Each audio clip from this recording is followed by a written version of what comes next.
Assalamualaikum warahmatullahi wabarakatuh. Alhamdulillah, alhamdulillahilladzi hadana lihadza wa ma kunna linahtadiya laula an hadanallah. Asyhadu an la ilaha illallah wahdahu la syarika lah wa asyhadu anna Muhammadan abduhu wa rasuluhu la nabiyya ba'dah. Allahumma sholli ala Muhammad wa ala alihi wa ashabihi ajma'in, amma ba'd. Bapak-bapak, ibu-ibu sekalian yang berbahagia, pertama mari kita selalu panjatkan puji syukur kehadirat Allah Subhanahu wa taala atas segala nikmat yang telah diberikannya kepada kita semua, khususnya nikmat iman dan Islam. Bapak-bapak, ibu sekalian yang berbahagia, saya mendapat tugas dari panitia untuk mengisi kajian kita malam hari ini, malam Sabtu kedua, dan diminta untuk setiap bulan ya, untuk malam Sabtu kedua, yang mudah-mudahan kita bisa melaksanakannya dengan baik dan lancar. Bapak-bapak, ibu sekalian yang berbahagia, untuk malam hari ini saya mengambil tema pentingnya thalabul ilmi sebagai bekal untuk kehidupan kita baik di dunia maupun di akhirat.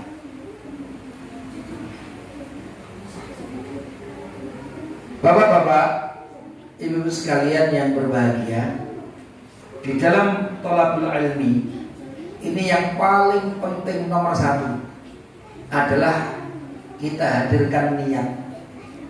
Niatnya itu ikhlas, hanya untuk mencari ridha Allah Subhanahu wa taala. Jadi sangat penting ketika kita berthalabul ilmi, termasuk pada malam hari ini bagian dari thalabul ilmi. Maka kita harus menghadirkan niat untuk mencari ridha Allah Subhanahu wa taala. Di dalam hadis yang sahih, Rasul bersabda, innamal a'malu binniyat. Sesungguhnya setiap perbuatan-perbuatan, setiap amal itu pasti ada niatnya. Orang yang melakukan sesuatu pasti punya niat. Wa innama likulli imri'in ma nawa. Dan setiap orang itu hanya akan mendapatkan sesuai dengan yang diniatkannya. Jadi kita akan mendapatkan sesuai yang kita niatkan. Maka disinilah pentingnya kita punya niat bahwa berthalabul ilmi ini untuk menambah ilmu Allah, untuk mencari ridha Allah Subhanahu wa taala. Insyaallah dengan niat mencari ridhonya dan mencari pahala darinya, kita akan mendapatkannya. Saking pentingnya hadis niat ini, bapak-bapak, ibu-ibu, Imam Al-Bukhari meletakkan hadis ini nomor satu di dalam kumpulan hadis beliau. Beliau menyusun ada sekitar 7.000 hadis. Kalau ada yang berulang-ulang itu sekitar 8.000 hadis. Ini kitab hadis Bukhari. Itu ada 4 jilid, itu kurang lebih jumlahnya ada 8.000, tapi yang 1.000 itu pengulangan. Ada ditaruh di bab ini, ditaruh lagi di bab yang lain begitu. Tapi kalau dicacahnya itu sekitar 7.000. Dari 7.000 hadis itu nomor satu hadis tentang niat. Karena memang sangat penting. Bahwa bahkan Imam An-Nawawi dalam kitab Riyadhus Shalihin, termasuk dalam kitab Al-Arba'in An-Nawawiyah, itu meletakkan hadis ini nomor satu. Karena sangat pentingnya niat itu. Karena tanpa adanya niat yang benar, maka rugilah. Kita sudah capek-capek belajar, kita sudah capek-capek bekerja, beraktivitas, tapi ternyata tidak mendapatkan apa-apa dari Allah Subhanahu wa taala. Maka mari kita memulai semuanya, termasuk dalam berthalabul ilmi ini, untuk mencari ridha Allah Subhanahu wa taala. Di dalam hadis yang diriwayatkan oleh Abu Dawud, bapak-bapak, ibu-ibu, Rasul bersabda juga, man ta'allama ilman, siapa yang belajar ilmu, mimma yubtagha bihi wajhullah, yang seharusnya ilmu itu dia tujukan untuk mendapatkan ridho dari Allah. La yata'allamu illa liyusiba bihi 'ardan minad dunya.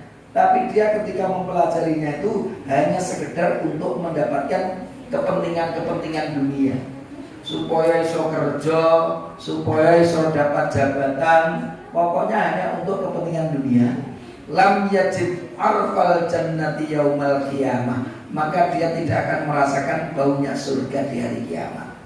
Ini pentingnya kita meluruskan niat.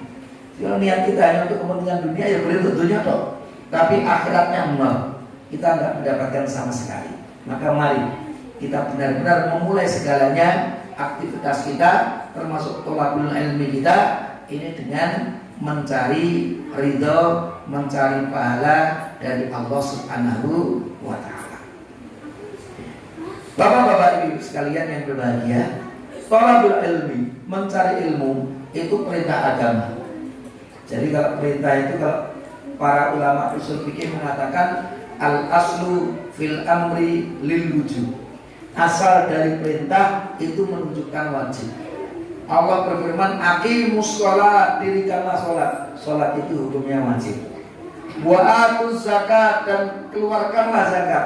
Mengeluarkan zakat itu hukumnya wajib.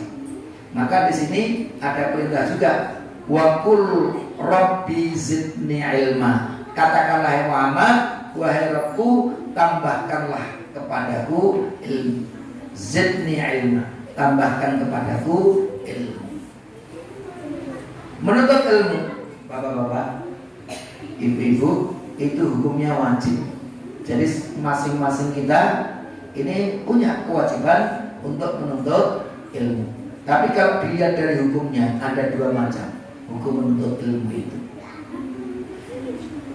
Hadisnya bahwa thalabul ilmi itu wajib, itu salah satunya hadis yang diriwayatkan oleh Ibnu Majah.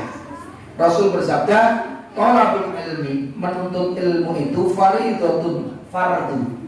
Kita biasa mengenal sholat fardu, itu artinya sholat wajib.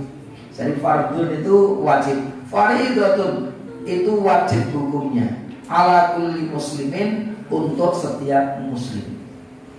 Ini sabda Rasulullah. Bahkan ketika saya belajar di Baghdad, saya belajar kepada salah satu dosen itu bermadzhab Hanafi. Beliau mengatakan hadis ini termasuk hadis yang diriwayatkan oleh Imam Abu Hanifah dari sahabat Anas bin Malik. Karena Imam Abu Hanifah sempat bertemu dengan Anas bin Malik, sahabat Rasul. Ini salah satu hadis yang diriwayatkan oleh Imam Abu Hanifah dari sahabat Anas bin Malik ini, hadis thalabul ilmi fardhun ala kulli muslim. Ini dasar bahwa kita diwajibkan untuk menuntut ilmu. Tapi wajibnya menuntut ilmu itu sebenarnya ada dua macam kewajiban. Yang pertama, bapak-bapak ibu-ibu, yaitu ada ilmu itu yang masing-masing kita itu semuanya wajib tanpa terkecuali. Maksudnya yang sudah mukallaf. Sudah mukallaf itu sudah mendapat beban agama. Selain dia sudah muslim, dia juga sudah balik dan juga berakal. Jika tiga kunci itu dimiliki, dia muslim, dia sudah balik, dia sudah berakal, maka kalau disebut fardhu ain, semuanya punya kewajiban. Sudah muslim, balik, berakal, itu berarti semuanya terkena. Meskipun satu masjid ini semuanya sudah melakukan, tinggal saya sendiri, saya tetap wajib. Karena ini wajibnya wajib ain. Seperti sholat 5 waktu. Ilmu untuk mempelajari sholat 5 waktu itu wajib, bapak-bapak. Karena sholat 5 waktu itu hukumnya wajib. Jadi nanti tidak boleh ada orang muslim meraih sholat. Kemudian ketika itu tanyai, mengapa kamu tidak sholat? Ngerti, nah itu diwajibkan, nggak bisa. Karena itu kewajiban, maka setiap kita harus memahaminya, bisa tahu ilmunya dan melaksanakan kewajiban itu. Termasuk puasa Ramadan, itu harus tahu ilmunya, juga harus tahu. Jangan sampai nanti dipanggil oleh Allah, kita nggak pernah puasa Ramadan. Kenapa kamu nggak puasa? Nggak tahu kalau itu wajib. Nah ini jangan sampai, karena itu semuanya nanti akan dituntut oleh Allah Subhanahu Wa Taala. Termasuk zakat bagi yang kaya sudah wajib zakat, nanti kok nggak pernah mengeluarkan zakat. Nanti ketika mati ditanyai, mengapa harta tidak kamu keluarkan zakat? Loh, nggak tahu kalau ada kewajiban itu, nggak ada alasan. Maka mari yang sudah punya apa itu harta yang cukup, yang sudah wajib zakat juga harus tahu ilmunya zakat supaya nanti ketika ditanya di akhirat nanti kita bisa menjawab dengan baik. Termasuk bagi para pedagang nanti ilmu dagang itu harus tahu. Jangan sampai nanti jadi penjual pedagang orang ngerti bedone apa itu jual beli dengan mengambil riba. Padahal mengambil riba dalam perdagangan itu hukumnya haram. Loh, kamu kok mengambil riba kenapa? Orang ngerti kalau itu riba, nggak boleh. Maka ilmu-ilmu seperti itu harus dimiliki oleh setiap muslim. Yang kedua, jenis ilmu yang wajibnya itu kifayah, fardu kifayah. Artinya bapak-bapak ibu-ibu, kalau sebagian umat Islam itu sudah memilikinya, maka gugurlah kewajiban itu bagi yang lain. Ini yang jenis-jenis ilmu yang hukumnya wajib tapi wajib kifayah. Contohnya apa? Tafakuh fiddin, mendalami ilmu agama, mendalami ilmu tafsir, mendalami ilmu hadis, mendalami ilmu fikih, itu wajib tapi kifayah. Maka bapak-bapak ibu-ibu, kita harus berterima kasih kepada para ulama kita. Dengan keberadaan mereka, gugurlah kewajiban itu atas kita. Kalau semua umat Islam itu bodoh, orang yang paham ilmu tafsir, tidak ada yang paham ilmu hadis, tidak ada yang paham ilmu fikih, itu semua umat Islam dosa. Ini kalau sampai ada apa itu satu generasi umat itu bodoh kabeh, ini nanti tersesat semuanya. Maka di sanalah pentingnya ketika ada para ulama yang tentunya akan mengingatkan umatnya ketika umatnya itu melenceng dari aturan agama. Ini para ulama itu. Maka kita wajib bersyukur. Di antara kita masih cukup banyak ulama-ulama sehingga menggugurkan kewajiban kita. Termasuk ilmu umum, bapak-bapak ibu, itu juga wajib kifayah. Jangan sampai nanti ada apa itu generasi umat Islam orang yang ngerti ilmu kedokteran, orang yang ngerti ilmu ekonomi, orang yang ngerti ilmu matematika. Akhirnya kita menjadi terbelakang, akhirnya kita diumbang-ambingkan oleh orang lain. Maka di sini penting juga umat Islam itu, sebagian dari umat Islam itu yang ahli kedokteran, ahli ekonomi, ahli ilmu-ilmu. Ini juga bagian dari fardu kifayah. Bapak-bapak, ibu-ibu sekalian yang berbahagia, mengapa kita harus tolakul ilmu? Karena ilmu itu bapak-bapak, itu kunci segala kebaikan. Jadi ilmu itu kunci dari segala kebaikan. Karena kalau kita melakukan kebaikan tanpa ilmu di dalam agama kita, itu tidak dicatat oleh Allah. Jadi kalau kita melakukan kebaikan tapi guru ngawur, guru kira-kira yae, ini bener kok ya, utak atik gatuk pokoknya, itu nggak ada pahalanya. Jadi berbeda dengan ujian, kalau kita ujian nasional itu ada multiple choice A, B, C, D, kita rasa jawab. Ini jawabannya apa ya? A, B, posisinya ngawur D, bisa bener itu. Nah, karena bisa saja jawabannya ternyata D meskipun awal dewe ngawur, itu ada nilainya itu, meskipun ngawur. Tapi kalau dalam beragama kita nggak bisa. Nek ngawur meskipun benar nggak dicatat oleh Allah Subhanahu Wa Taala.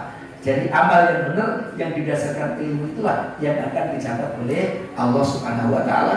Maka kunci dari setiap kebaikan itu dimulai dari ilmu. Kita mau sholat tahu ilmunya, kita mau poso ngerti ilmunya, kita mau berdagang ngerti ilmunya, sehingga kita selalu mencari yang halal jauh dari yang haram. Itulah ilmu. Ilmu sarana untuk menunaikan apa yang Allah wajibkan kepada kita. Dengan memahami ilmu sholat, kita bisa sholat dengan benar sehingga sholat kita diterima oleh Allah. Dengan mempelajari ilmu puasa, kita bisa berpuasa dengan benar sehingga diterima oleh Allah, dan seterusnya. Dan tidak sempurna keimanan dan tak sempurna pula amal kecuali memang dengan ilmu itu. Maka bagi kita yang agak ragu-ragu dalam sholat kita, agak ragu-ragu dalam puasa kita, segera bertanya kepada para ulama kita supaya kita ketika melaksanakan itu tidak ragu. Karena kalau kita melakukannya ragu, bapak-bapak ibu, setan gampang bodoh. Habis kan, kue mau rasa, pulang ngolongnya bingung kok kita. Kenapa? Karena kita ragu-ragu dengan setan goda kita. Tapi kalau kita punya ilmu, ini seperti ini dasar, selesai. Setan menggoda nggak bisa, kita udah mantap dengan apa yang sudah kita lakukan tadi. Inilah pentingnya kita punya ilmu. Dengan ilmu Allah disembah, dengan ilmu hak Allah ditunaikan, dengan ilmu agama Allah akan disebarkan. Tanpa ilmu nggak bisa semuanya itu. Karena untuk menyembah Allah pun itu dibutuhkan ilmu. Bahkan bapak-bapak ibu, kalau kita perhatikan ayat yang pertama turun itu bukan aqimus shalah, bukan dirikanlah sholat, bukan kerjakanlah zakat, tapi apa? Iqra, bacalah. Artinya apa? Kita diperintah untuk punya ilmu dulu. Bagaimana kita mengenal Allah? Dan kalau kita nanti tahu-tahu aqimus shalah, dirikanlah sholat, padahal kita belum mengenal Allah, siapa kita menghadap kepada siapa ini sholat kita ini? Enggak nyambung. Tapi dengan ilmu mengenal Allah dulu, maka ketika kita diperintahkan dirikanlah sholat, oh saya diperintahkan untuk beribadah menghadap Allah Subhanahu wa Ta'ala. Itulah pentingnya ilmu. Bapak-bapak, ibu-ibu sekalian yang berbahagia, bahwa kebutuhan pada ilmu itu lebih besar dibandingkan kebutuhan kita kepada makanan dan minuman. Kita kalau makan minum itu paling tidak ya sehari 2 kali atau 3 kali. Tapi terkait dengan agama, terkait dengan ilmu itu setiap saat. Karena urusan agama dan dunia itu semuanya bergantung kepada ilmu lain. Imam Ahmad punya fatwa terkait dengan ilmu. Manusia lebih memerlukan ilmu daripada makanan dan minuman. Karena makanan dan minuman hanya dibutuhkan 2 atau 3 kali sehari. Ya cukup itu. Orang makan 2 kali sehari atau bahkan 3 kali sehari, cukup itu ramati. Sedangkan ilmu diperlukan setiap saat, setiap detik, setiap waktu kita butuhkan ilmu. Itulah pentingnya ilmu. Jadi lebih pentingnya kita makan. Kebutuhan ilmu itu lebih penting dari kebutuhan makan minum kita. Maka jangan sampai kita tidak punya waktu untuk menuntut ilmu. Untuk mencari makan aja kita punya banyak waktu, tapi untuk menuntut ilmu kok sampai tidak punya waktu? Ini jangan sampai. Karena nanti kita banyak rugi ketika ketemu Allah Subhanahu wa Ta'ala. Yang kita kerjakan semuanya tidak berdasarkan ilmu yang benar. Bapak-bapak, ibu sekalian yang berbahagia, kemudian setelah kita tahu tentang apa itu pentingnya menghadirkannya, karena kita juga tahu pentingnya ilmu tadi, maka para ulama menyebut bahwa ilmu itu hakikatnya satu. Karena semua ilmu itu sumbernya satu, yaitu Allah Subhanahu wa Ta'ala. Meskipun orang mengatakan ilmu itu umpamanya dibedakan menjadi 2, dikotomi. Ada ilmu dunia, ada ilmu akhirat. Ada ilmu umum, ada ilmu agama. Tapi sebenarnya pembedaan atau pengklasifikasian ilmu itu hanya sebatas teori. Tapi dalam prakteknya itu sebenarnya twin-one itu. Jadi semuanya berkaitan. Man arada dunya fa'alaihi bil ilmi. Siapa yang ingin mendapatkan kehidupan dunia yang baik, hendaknya dia punya ilmu. Wa man arada al-akhirah fa'alaihi bil ilmi. Siapa yang ingin kehidupan akhiratnya baik, dia juga harus tahu ilmunya. Wa man aradahuma fa'alaihi bil ilmi. Kalau kita ingin baik dua-duanya, dunia dan akhiratnya, maka yang perlu tahu ilmu dunia dan perlu tahu ilmu akhiratnya. Inilah makna dari apa itu ilmu ini. Tapi semua ilmu itu sebenarnya sumbernya satu, yaitu Allah Subhanahu wa Ta'ala. Maka sebagian ulama mengatakan ada ilmu Qur'aniyah. Ilmu Qur'aniyah itu ya ilmu yang berdasarkan Al-Quran, firman-firman Allah di dalam Al-Quran tadi, karena sumbernya dari Allah Al-Quran itu. Yang kedua, al-ilmu al-kauniyah, dari kauniyah, dari alam ini. Karena semua alam ini ciptaan Allah, maka ilmunya ini berasal dari Allah Subhanahu wa Ta'ala. Maka tidak mungkin ilmu alam ini kemudian bertentangan dengan ilmu Allah. Kenapa? Sumbernya satu. Maka kalau kita belajar ilmu umum yang benar, yang tepat, pasti tidak bertentangan dengan apa itu prinsip-prinsip dari agama kita. Bapak-bapak ibu sekalian yang berbahagia, inilah Bedanya, kalau tadi saya katakan dikotomi itu hanya sekedar teori saja, tapi prinsipnya kita membutuhkan dua-duanya dan dua-duanya penting. Tapi kalau boleh digambarkan kayak tadi, ilmu dunia itu bapak-bapak, itu bagaikan kita di malam hari seperti ini butuh listrik, butuh lampu. Karena kalau tidak ada lampu listrik, tidak ada lampu tinder itu, wes gelap lap ini. Tapi dengan adanya lampu ini kita bisa tercerahkan, tersinari. Oh, ini ilmu dunia. Kita bisa melihat yang dekat-dekat saja. Tapi nek suatu orang kita tidak terjangkau lampu, maka ya terkenal. Kalau ini sholatnya ini kan mamanya di luar itu hanya terbatas saja. Nek adokono ya tetap cepat. Itulah ilmu dunia. Tapi kalau ilmu akhirat itu bagaikan matahari yang benar-benar penyinarannya itu sempurna. Maka apakah kita cukup hanya mendalami ilmu dunia tanpa mendalami ilmu akhirat? Itu bagaikan orang yang merasa cukup dengan lampu listrik, nggak butuh matahari lagi. Nah, mestinya yang terpenting itu adalah ilmu akhirat, karena dengan itu kita akan bahagia dunia maupun di akhirat. Maka kalau bapak-bapak ibu, dua-duanya penting, tapi tentunya kita harus menguatkan ilmu akhirat kita, karena disitulah kehidupan kekal kita, yaitu kehidupan di akhirat. Kembali kepada pentingnya menuntut ilmu. Kita lihat perintah membaca itu langsung dari Allah. Bahkan tadi sudah saya sampaikan, ayat yang pertama turun, wahyu yang Allah pertama turunkan kepada Nabi Muhammad itu perintah untuk mencari ilmu. Iqra bismi rabbika, ini juga iqra-nya bismi rabbika. Bacalah dengan menyebut nama Tuhan. Jadi membaca itu bukan sekedar apa itu belajar, mencari ilmu, tapi bismi rabbika, dengan nama Tuhan. Alladzi khalaq, yang telah menciptakan.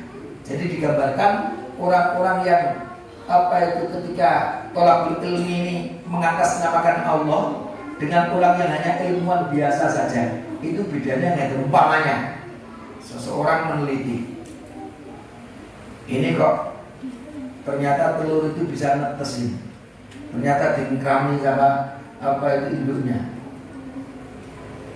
Kemudian ternyata ada ilmu, oh ini karena ada kehangatan, akhirnya apa itu digantilah apa itu dengan lampu, ternyata juga bisa netas. Kalau orang itu beriman, itu tetap mengatakan semuanya itu datang dari Allah. Tapi kalau orang tidak beriman, biasanya oh ini hanya ilmu alam ini hanya apa itu, ya ternyata bisa. Seakan-akan manusia bisa menciptakan, padahal tetap yang menciptakan itu telur bisa netas itu proses itu ciptaan Allah Subhanahu wa Ta'ala. Bapak-bapak ibu sekalian yang berbahagia, yang kedua, orang yang berilmu akan Allah angkat derajatnya. Jadi kalau kita mau mencari ilmu, Allah akan mengangkat derajat kita. Ya rafa'illahu alladziina aamanu minkum walladziina utul ilma darajat. Orang yang beriman dan berilmu itu nanti akan diangkat oleh Allah beberapa derajat. Maka mari, kalau kita ingin meningkatkan derajat kita, khususnya di hadapan Allah Subhanahu wa Ta'ala, kita harus memperbanyak untuk thalabul ilmu. Menuntut ilmu bahkan disamakan oleh Rasul seperti berjihad. Bayangkan bapak-bapak ibu, pentingnya. Jadi disamakan dengan berjihad. Ini lihat hadisnya diriwayatkan oleh Imam Ahmad bin Hanbal dan Ibnu Majah. Rasul bersabda, "Man jaa masjidi hada." Siapa yang mendatangi masjidku ini. Jadi Rasul bersabda, karena Rasul sholatnya di Masjid Nabawi dan beliau mengajarkan ilmu di masjid itu. Siapa yang datang ke masjidku ini, lam ya'ti illa li khairin yata'allamuhu. Dia tidak mendatangi masjidku ini kecuali memang punya niat untuk belajar dan mengajarkan ilmu di sana. Wa huwa bimanzilatil mujahidi fi sabilillah. Maka dia seperti seorang mujahid di jalan Allah. Ini keutamaan. Kalau kita nanti juga datang untuk menuntut ilmu, ini juga kita memiliki keutamaan seperti orang-orang yang berjihad di jalan Allah Subhanahu wa Ta'ala. Ini keutamaan ini. Rasul juga bersabda, "Man kharaja fi thalabil ilmi." Siapa yang keluar dalam rangka untuk thalabul ilmi, wa huwa fi sabilillah, maka dia berjalan di sabilillah, di jalan Allah, hatta yarji'a, sampai dia kembali. Jadi seperti kalau orang-orang berjihad, orang-orang berada di jalan Allah, itu kita duduk-duduk di sini mendengarkan ilmu kajian-kajian, itu bagikan sama dengan mereka yang sedang berjihad di sabilillah. Luar biasanya itu keutamaan talabul ilmi. Bahkan kita lihat bapak-bapak ibu, ada satu keutamaan pentingnya talabul ilmi sampai di dalam hadis yang diriwayatkan oleh Imam Ad-Dailami. Tapi yang kita maksud ini adalah sholat yang sunnah. Talabul ilmi ini lebih baik dari sholat sunnah. Idza ta'allamta baban minal ilmi, apabila kalian mempelajari satu bab dari ilmu, kana khairan laka, itu lebih baik bagimu min antusalliya al-farqatin, daripada kamu sholat 1000 rakaat tatawu'an mutakobbalatan, sholatnya sunnah yang diterima oleh Allah Subhanahu wa ta'ala. Bayangkan, thalabul ilmi ini lebih baik dari sholat 1000 rakaat. Sholat sunnah maksudnya. Kalau sholat wajib jangan dibandingkan. Nah, ini sholat sunnah 1000 rakaat. Mengapa? Thalabul ilmi itu hukumnya wajib. Meskipun termasuk fardu kifayah, tapi hukumnya wajib. Maka yang wajib itu tentu lebih utama dari yang sunnah. Bahkan yang wajib itu harus didahulukan dengan yang sunnah. Disitulah salah satu keutamaannya ilmu, bahkan dari sholat sunnah. Bukan berarti nanti naik begitu rasa sholat sunnah, tidak. Orang yang belajar ilmu tahu ternyata setiap sholat itu akan mendapatkan pahala, dia akan ingin mendapatkan semuanya. Ilmunya juga dia dapatkan, sholat sunnah pun juga diperbanyak lagi karena sudah tahu ilmunya. Itulah yang menjadikan orang yang berilmu itu akan diangkat derajatnya oleh Allah Subhanahu wa ta'ala. Bapak-bapak ibu sekalian yang berbahagia, di antara keutamaan lainnya terkait dengan menuntut ilmu, bapak-bapak ibu, yang pertama, ilmu itu menyebabkan dimudahkannya jalan menuju surga. Jadi bapak-bapak, ibu-ibu, kalau kita ingin jalan menuju surga itu lempeng, lebih mudah bagi kita, maka mari kita memperbanyak talabul ilmi. Lihat sabda Rasul, man salaka thoriqan, siapa yang menelusuri jalan, yaltamisu fihi ilman, di dalam perjalanan itu memang dia tujuannya untuk mencari ilmu. Perjalanan menuju masjid kita untuk apa? Selain sholat juga untuk talabul ilmi. Sahalallahu lahu thoriqan ilal jannah. Maka Allah dengan itu, dia suka talabul ilmi tadi, Allah akan memudahkan jalannya menuju surga. Karena dengan ilmu ini kita tahu mana yang baik, mana yang buruk. Dengan ilmu ini kita mengenal mana yang benar, mana yang salah. Tentunya setelah kita tahu, kita akan mengerjakan yang baik, yang benar, kita akan membuang yang salah, yang tidak baik. Inilah mengapa orang yang talabul ilmi ini semakin dekat dimudahkan oleh Allah dengan surga. Ilmu, bapak-bapak ibu, itu warisannya para nabi. Kalau kita banyak talabul ilmi, khususnya nanti ilmu-ilmu yang menjadikan kita bahagia dunia akhirat, itu berarti kita telah mewarisi nabi. Al-ulama warathatul anbiya. Para ulama itu adalah pewarisnya para nabi. Ini sabda Rasul. Bapak-bapak, ibu-ibu, kalau kita gambarkan, ini saya orang kurang beragama. Itu ketika orang tuanya meninggal, itu yang dipikiran itu langsung rebutan warisan.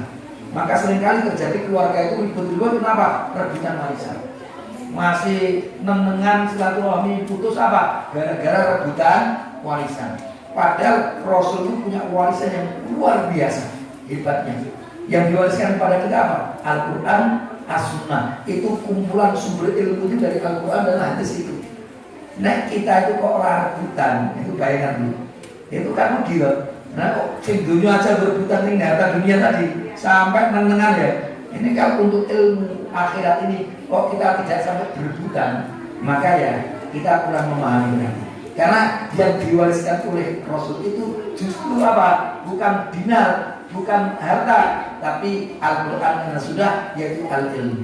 Kalau kita banyak mencari ilmu, ayat-ayat kita pahami, hadis-hadis kita pahami, berarti kita merupakan pewarisnya Rasulullah Sallallahu Alaihi Wasallam. Ini innal anbiya alam yuwarithu dinaran wa dirham. Nabi, para nabi tidak mewariskan kita dinar, dirham, tidak, uang tidak, tapi yang diwariskan adalah ilmu. Maka mari kita memperbanyak mempelajari ilmu Allah. Mudah-mudahan kita termasuk salah satu yang mewarisi Rasulullah Sallallahu Alaihi Wasallam.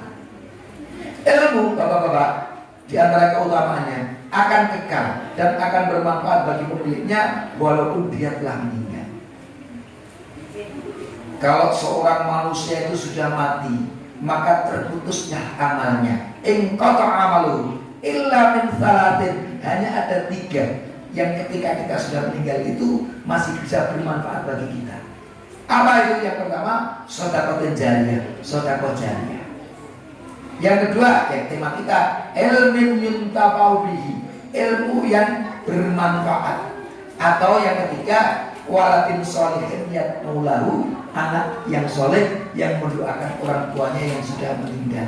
Maka orang tuanya yang sudah meninggal tetap mendapatkan pahala dari Allah Subhanahu wa taala dengan doa-doa dari anaknya tadi. Ini yang kita kaji, yang bisa garis bawahi, ilmu. Jadi bapak-bapak, kalau kita dapat ilmu dari siapapun, ilmu yang benar itu kita ajarkan kepada anak istri kita, kepada handetolan kita, kepada saudara-saudara kita, meskipun sedikit, tapi ternyata ilmu yang kita ajarkan itu diamalkan oleh orang lain. Nanti ketika kita meninggal, kita telah mendapatkan pahala dari apa? Ilmu-ilmu kita yang diamalkan dan diajarkan oleh orang lain itu. Jadi kalau kita ingin MLM, multi level marketing, itu untuk menyebarkan ilmu benar-benar MLM yang bagus. Kita mengajar ilmu, banyak orang mengikuti yang kita ajarkan, dan itu ilmu yang baik, yang benar, menjadikan kita bahagia, itu nanti menarik. Ketika kita sudah meninggal, ilmu kita yang bermanfaat tadi tetap akan membawakan pahala-pahala untuk kita. Maka mari kita banyak menuntut ilmu, kemudian semampu kita ajarkan, kita amalkan, dan juga kita ajarkan kepada orang lain, sehingga menjadi amal jariah kita juga. Bapak-bapak ibu, Allah tidak memerintahkan nabinya meminta kabar apapun selain ilmu. Jadi kalau apa itu Rabbi zidni ilma, ya Allah berilah aku tambahan ilmu. Rasul tidak pernah apa itu puas dengan ilmu, selalu rakus dengan ilmu, minta tambahan terus dari Allah Subhanahu wa taala. Satu-satunya yang Allah itu selalu minta tambah, satu-satunya yang Rasul itu minta tambah kepada Allah itu ilmu. Tambahkan kami ilmu, tambahkan kami ilmu. Maka belajar itu nggak ada batasnya. Dari kita lahir sampai kita dipanggil oleh Allah, itu waktu kita tolabul ilmu. Meskipun sudah kakek-kakek, nenek-nenek, tidak ada istilah terlambat untuk tolabul ilmu. Setiap kita melakukannya, kita akan mendapatkan pahala dari Allah, dan ilmu itu akan menerangi kita kebahagiaan di dunia dan akhirat kita. Yang kelima, orang yang dipahamkan agama adalah orang yang dikehendaki Allah dapat kebaikan. Lihat sabda Rasul, man, siapa saja, itu kita bisa masuk di dalamnya. Siapa saja, yuridillahu bi khairan, yang Allah itu menghendakinya mendapatkan banyak kebaikan, yufaqihu fiddin, maka Allah akan memberikannya pemahaman yang mendalam terhadap agama. Monggo bapak-bapak, siapapun yang dikehendaki oleh Allah dapat banyak kebaikan, maka Allah memberikannya pemahaman yang mendalam terhadap agama. Mari kita terus belajar mendalami agama Allah ini. Mudah-mudahan dengan itu kita akan mendapatkan banyak kebaikan, baik untuk dunia kita maupun akhirat kita. Bapak-bapak, ibu sekalian yang berbahagia, yang dimaksud faqih di dalam hadis tafaqahu itu tidak sekedar ilmu fikih. Dikatakan faqih jika seseorang memahami tauhid, pokok-pokok Islam, serta berkaitan dengan syariat Allah Subhanahu wa taala. Orang itu termasuk yang mendapatkan hikmah, seperti keluarga seperti Luqman Al-Hakim. Itu disebut Al-Hakim karena mendapatkan al-hikmah. Siapa yang mendapatkan hikmah, faqad utiya khairan katsira, dia telah mendapatkan kebaikan yang banyak. Maka nanti di antara hikmah itu adalah ilmu. Karena ilmu itu sumbernya dari Al-Quran dan Sunnah, ilmu yang benar. Maka orang yang mendapatkan hikmah itu menguasai ilmu Al-Quran, menguasai ilmu Al-Hadis, maka dia telah mendapatkan hikmah. Orang yang mendapatkan hikmah akan mendapatkan banyak kebaikan, tidak hanya dunia, tapi juga kebaikan akhirat. Bapak-bapak ibu sekalian yang berbahagia, ilmu yang paling takut kepada Allah itu adalah orang yang berilmu. Kita ngejar sholat isya, masih ada 5 menit lagi. Yang paling takut kepada Allah itu adalah orang yang berilmu. Jadi ilmu itu menjadikan kita semakin takut kepada Allah. Jadi ilmu yang benar itu ilmu yang menjadikan kita semakin takut kepada Allah Subhanahu wa Ta'ala. Artinya apa? Semakin takut kepada Allah itu kita karena tahu Allah itu adabnya sangat pedih.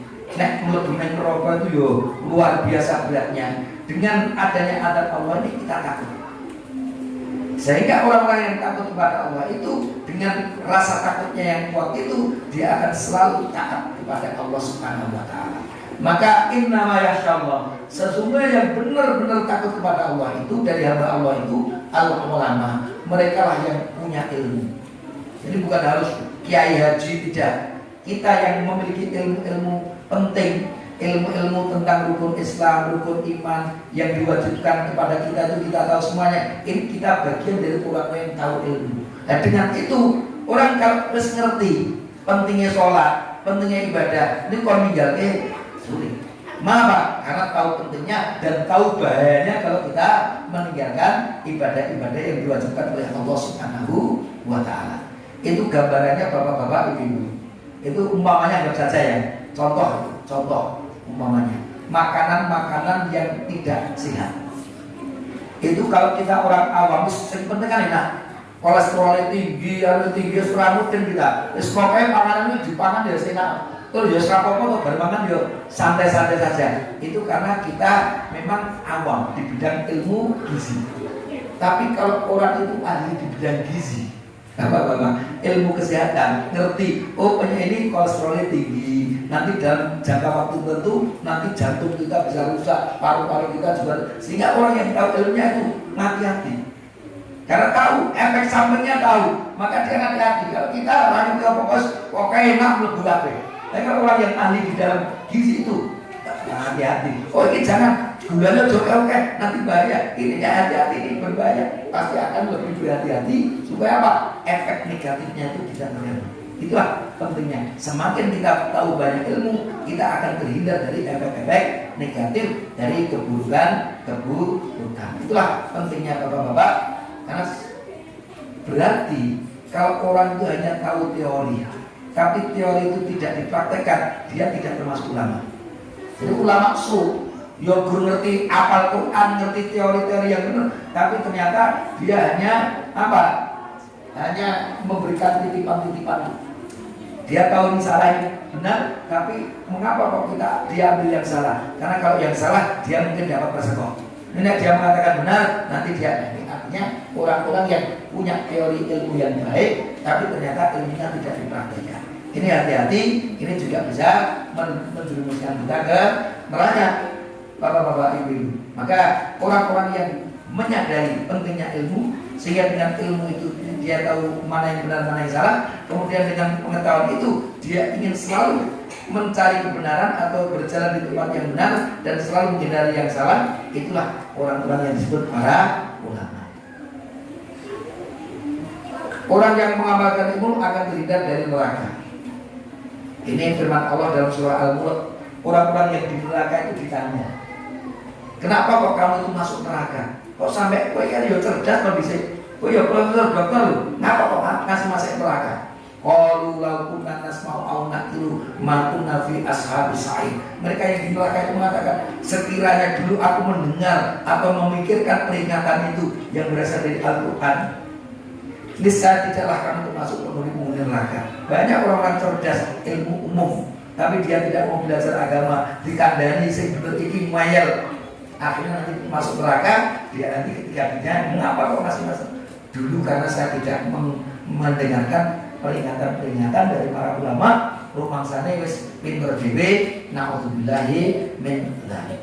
Maka ingat dan waspada. Ini Rasulullah itu nanti kalau mencabut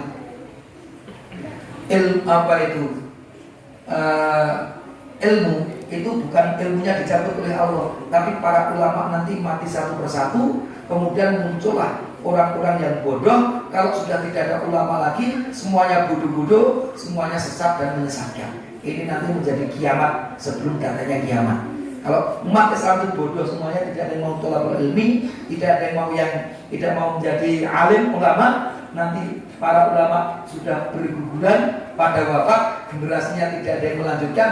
Nanti muncullah generasi yang bodoh kabeh, tersesat dan menyesatkan. Akhirnya naudzubillah masuk neraka semuanya. Naudzubillahi min dzalik. Maka dari sini mari bapak-bapak ibu-ibu kita luruskan niat untuk bertolabul ilmi, mudah-mudahan mendapatkan banyak pahala dari Allah Subhanahu wa taala. Itu saja yang bisa kami sampaikan sebagai pembuka. Mudah-mudahan nanti kita lanjutkan dengan kajian-kajian yang lain.